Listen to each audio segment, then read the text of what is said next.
Happy adopting.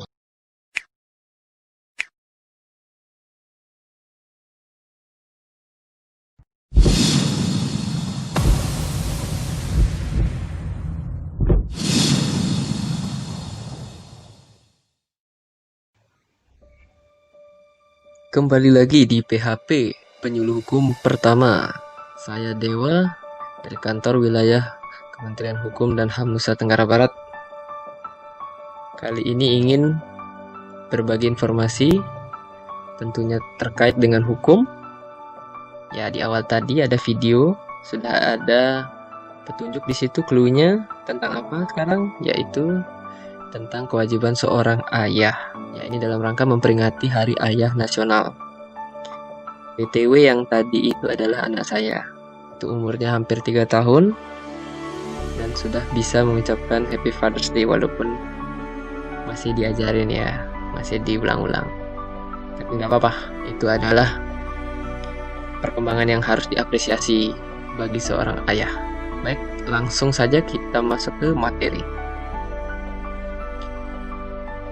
Dasar hukum yang saya pakai di sini adalah Undang-Undang Nomor 35 Tahun 2014 tentang perubahan atas Undang-Undang Nomor 23 Tahun 2002 tentang perlindungan anak. Ya, di sini dalam pasal 1 angka 1 disebutkan bahwa definisi anak adalah seorang yang belum berusia 18 tahun termasuk anak yang masih dalam kandungan. Jadi anak itu menurut definisi pasal ini adalah apabila belum 18 tahun sampai dengan masih dalam kandungan. Ya, jadi masih dalam kandungan itu sudah dihitung dalam undang-undang ini. Kenapa ini penting dibahas? Karena kewajiban orang tua terhadap anak itu dibatasi saat anak itu belum dewasa. Ya, nanti kita bahas selanjutnya. Ya, ini catatannya apabila anak itu sudah tidak dikategorikan sebagai anak sesuai pasal ini, maka ia tidak lagi berada di bawah kekuasaan orang tua. Orang tuanya juga sudah tidak memiliki kewajiban dan tanggung jawab untuk melihara anaknya tersebut. Jadi tanggung jawab itu terbatas sampai anak itu sudah tidak terdefinisi sebagai anak lagi, sudah dewasa. Baik, di sini jelas. Kita lanjut ke pasal 26, masih dengan Undang-Undang Perlindungan Anak. Di sini orang tua, ya berarti ayah, berarti saya, berkewajiban dan bertanggung jawab untuk 1. Mengasuh, memelihara, mendidik, dan melindungi anak. Ini udah jelas, mengasuh, memelihara anak, mendidik anak, dan jelas melindungi anak. Yang kedua, menumbuh kembangkan anak sesuai dengan kemampuan, bakat, dan minatnya. Nah, yang kedua ini yang sering kali orang tua lupa bahwa anak-anak itu spesial, tumbuh kembangnya juga berbeda, kemampuan bakat dan minatnya pun berbeda. Jadi kita sebagai orang tua, khususnya saya sebagai ayah, selalu berusaha untuk melihat anak itu spesial. Jadi jangan pernah dibanding-bandingkan dengan anak yang lain. Karena kemampuan bakat minatnya pun berbeda. Bisa jadi anak saya itu misalnya, ambil contoh, di fisiknya bagus, olahraganya bagus, motoriknya bagus misalnya, tapi berbicaranya masih belum lancar misalnya. Tapi anak lain berbicaranya lancar, tapi motoriknya kurang. Nah, di situ tidak bisa dibandingkan. Anak saya tidak bisa dibandingkan lebih baik dari anak yang tadi. Begitu pula sebaliknya. Lalu, saya sebagai ayah juga wajib mencegah terjadinya perkawinan pada usia anak. Nah, tapi ini masih jauh kayaknya untuk kasus saya. Tapi untuk ayah-ayah yang lain, ini kewajibannya mencegah terjadinya perkawinan pada usia anak. Jadi sebelum dewasa, jangan sampai terjadinya perkawinan, yaitu adalah tugas kita untuk mengawasi. Yang keempat adalah memberikan pendidikan karakter dan penanaman nilai budi pekerti pada anak. Ya, poin 4 ini juga penting dan seringkali dilupakan oleh orang tua bahwa pendidikan karakter dan budi pekerti itu kadang dikesampingkan. Orang tua sekarang lebih banyak menuntut anaknya, mendidik anaknya agar pintar secara akademis, tapi banyak yang lupa untuk pendidikan karakter, bagaimana karakter anak itu bisa jadi karakter yang baik, kuat, survive, namun tidak melupakan juga nilai budi pekerti yang ada pada anak, hormat, sopan. Nah, seperti itu banyak yang lupa untuk diajarkan. Jadi ini 4 kewajiban orang tua. Selanjutnya, dasar Undang-Undang Nomor 1 Tahun 1974 tentang perkawinan. Di sini saya ambil pasal 30 bahwa suami istri berarti ayah dan bunda memikul kewajiban yang luhur untuk menegakkan rumah tangga yang menjadi sendi dasar dari susunan masyarakat. Selanjutnya pasal 31, hak dan kedudukan istri adalah seimbang dengan suami dalam pergaulan hidup bersama dalam masyarakat. Ya, ini udah jelas. Selanjutnya, masing-masing pihak berhak untuk melakukan perbuatan hukum. Ini juga udah jelas, tidak perlu dijelaskan lagi. Yang ketiga adalah suami adalah kepala keluarga dan istri ibu rumah tangga. Ya, di sini saya fokus kepada suami saja karena ini hari ayah. Jadi seorang ayah itu adalah kepala keluarga. Jadi bersikaplah dan bertanggung jawablah sebagaimana kepala keluarga. Itu adalah kewajiban seorang ayah. Selanjutnya, pasal 32 di Undang-Undang Perkawinan ini, suami istri harus mempunyai tempat kediaman yang tetap. Ya, jadi seorang ayah lagi-lagi wajib untuk menyiapkan tempat kediaman bagi keluarganya.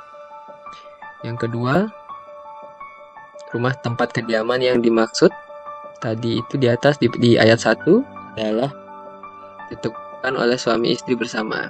Nah, jadi walaupun ayah itu adalah kepala keluarga, tapi keputusan selalu bersama dengan bunda, bersama dengan istri. Ya, ini saya lakukan juga di kehidupan saya, apapun itu selagi masih bisa dirundingkan bersama. Jangan sampai ada rasa yang tidak nyaman dalam rumah tangga akibat pemaksaan kehendak salah satu pihak. Baik, di pasal 33 juga disebutkan bahwa suami istri wajib saling cinta mencintai, hormat menghormati, setia dan memberi bantuan lahir batin yang satu kepada yang lain. Ya, ini sudah jelas dan kita semua sudah mengetahuinya. Tinggal bagaimana melaksanakannya. Ya, ini saya sebagai ayah tidak lupa juga kepada bunda, kepada istri, wajib memberikan cinta kasih, wajib menghormati, wajib setia, tidak selingkuh, dan siap kapanpun memberi bantuan. Bukan kepada anak saja, kepada istri juga. Selanjutnya, masih di Undang-Undang Perkawinan, pasal 34.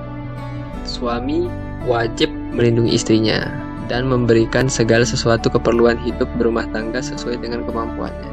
Ya, ini maksudnya adalah seorang ayah wajib menafkahi istrinya dan anaknya sesuai dengan kebutuhannya. Apapun itu, apabila namanya sudah kebutuhan, itu wajib diupayakan sesuai kemampuannya. Beda kebutuhan dengan keinginan. Kebanyakan orang melihat keinginan sebagai kebutuhan, padahal kalau keinginan itu bisa ditunda, bisa diabaikan, tapi kebutuhan itu wajib. Apa itu kebutuhan? Misalnya rumah tadi itu kebutuhan, lalu pakaian, makanan, pendidikan, kesehatan, ya itu adalah kebutuhan, termasuk hiburan menurut saya juga adalah kebutuhan. Jadi wajib untuk diupayakan. Istri wajib mengatur urusan rumah tangga sebaik-baiknya. Lalu, jika suami atau istri melalaikan kewajibannya, masing-masing dapat mengajukan gugatan kepada pengadilan. Jadi, ayah-ayah dimanapun Anda berada, apabila Anda melalaikan kewajiban Anda, masing-masing dapat mengajukan gugatan. Berarti istri Anda dapat mengajukan gugatan kepada Anda. Jadi saya pun juga was-was ini dengan pasal ini. Ya, kita lanjut ke pasal 45, masih di Undang-Undang Perkawinan. Kedua orang tua wajib memelihara dan mendidik anak-anak mereka sebaik-baiknya. Ini sama dengan yang tadi di Undang-Undang Perlindungan Anak. Lalu kewajiban yang dimaksud berlaku sampai anak itu kawin atau dapat berdiri sendiri. Kewajiban terus berlaku meskipun perkawinan kedua orang tua putus. Jadi saya sebagai ayah wajib memelihara dan mendidik anak sampai anak itu bisa lepas, ibaratnya bisa lepas, bisa berdiri sendiri. Dan walaupun saya andai kata amit-amit cerai dengan istri, ayah dan bunda cerai, maka kewajiban itu tidak putus. Saya tetap wajib untuk memelihara dan mendidik anak-anak saya walaupun sudah bercerai. Ya, ini penting untuk diketahui bahwa kewajiban itu tidak ada hanya ketika perkawinan itu ada. Perkawinan itu putus, kewajibannya tetap ada. Di pasal 46, anak wajib menghormati orang tua dan mentaati kehendak mereka yang baik. Nah, ini orang tua kadang-kadang, terutama ayah, kadang-kadang lupa bahwa kehendak mereka tuh tidak semuanya baik. Yang mungkin niatnya baik, tapi bukan yang terbaik bagi anak. Jadi itu mungkin masih bisa didebat ya. Apabila kehendak mereka itu baik, si anak wajib menghormati. Tapi apabila menurut anak itu kehendak itu tidak baik, nah itu masih bisa dirundingkan kalau menurut saya sih. Ya ini tapi tergantung bagaimana parentingnya, bagaimana orang tua. Ini keputusan masing-masing rumah tangga sih kalau menurut saya. Oke, lanjut.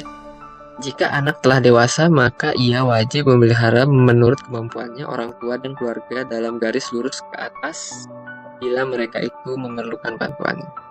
Jadi apabila si anak nanti telah dewasa, telah mapan, dan ya berlebih, misalnya ada kelebihan dan orang tuanya memerlukan bantuan, ya itu udah kewajiban seorang anak.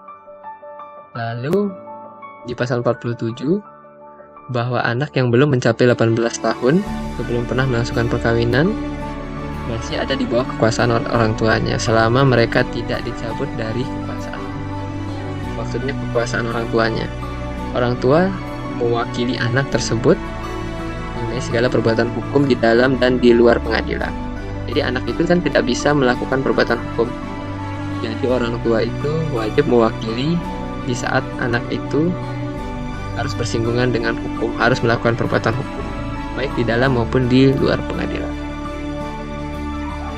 Oke, masih di Undang-Undang Perkawinan, sekarang di pasal 49, bahwa salah seorang atau kedua orang tua dapat dicabut kekuasaannya. Nah, ini penting diketahui bahwa kekuasaan orang tua itu tidak ada selamanya. Ini bisa istilahnya dicabut dengan keputusan pengadilan apabila misalnya saya melalaikan kewajiban saya sebagai ayah terhadap anaknya, terhadap anak saya, atau berkelakuan buruk sekali. Itu bisa dicabut dengan keputusan pengadilan. Lalu yang kedua, meskipun orang tua dicabut kekuasaannya, mereka masih tetap wajib memberi biaya pemeliharaan kepada anak tersebut. Ya, ini sama seperti tadi, walaupun cerai. Dan ini walaupun dicabut kekuasaannya, tetap wajib memberi biaya pemeliharaan pada anak. Tetap itu wajib hukumnya. Nah, ini sekarang kita masuk ke penghapusan KDRT. Di Undang-Undang Nomor 3 tahun 23 tahun 2004, di pasal 5, setiap orang dilarang melakukan kekerasan dalam rumah tangga terhadap orang dalam lingkup rumah tangganya. Ini berarti seorang ayah yang biasanya seorang ayah yang memiliki kekuasaan tertinggi lah, ibaratnya kepala keluarga, lalu laki-laki fisiknya lebih kuat, rentan melakukan kekerasan dalam rumah tangga. Kekerasan itu ada 4. Yang pertama kekerasan fisik, psikis, seksual, maupun penelantaran. Ya, fisik sudah jelas, kekerasan fisik itu terlihat sekali, misalnya memukul, menampar, menjambak, apapun, mencubit, itu yang mengakibatkan sakit fisik. Yang kedua adalah kekerasan psikis. Itu kekerasan yang tidak terlihat. Ini misalnya kita terlalu meremehkan anak, tidak memberikan ruang untuk perkembangan anak, selalu membanding-bandingkan anak seperti tadi. Itu termasuk kekerasan psikis yang membuat anak itu misalnya malu, atau anak itu tidak dapat kehilangan percaya diri. Itu kekerasan psikis. Yang ketiga, kekerasan seksual. Ya, ini udah jelas, memaksa, misalnya melakukan hubungan seksual terhadap anggota keluarga. Dan yang keempat adalah penelantaran rumah tangga, apabila seorang ayah atau siapapun yang wajib, nah ini ayah ya terutama, yang wajib memberi nafkah tapi menelantarkan, ya ini melanggar termasuk KDRT ini. Misalnya saya melakukan penelantaran terhadap anak dan istri saya, berarti saya sudah melakukan KDRT menurut undang-undang ini. Baik, ya sekian yang bisa saya sampaikan. Terima kasih dan selamat Hari Ayah Nasional buat semua ayah yang ada, terutama khususnya di Indonesia. Semoga setiap ayah mengetahui kewajibannya. Sampai jumpa di episode selanjutnya.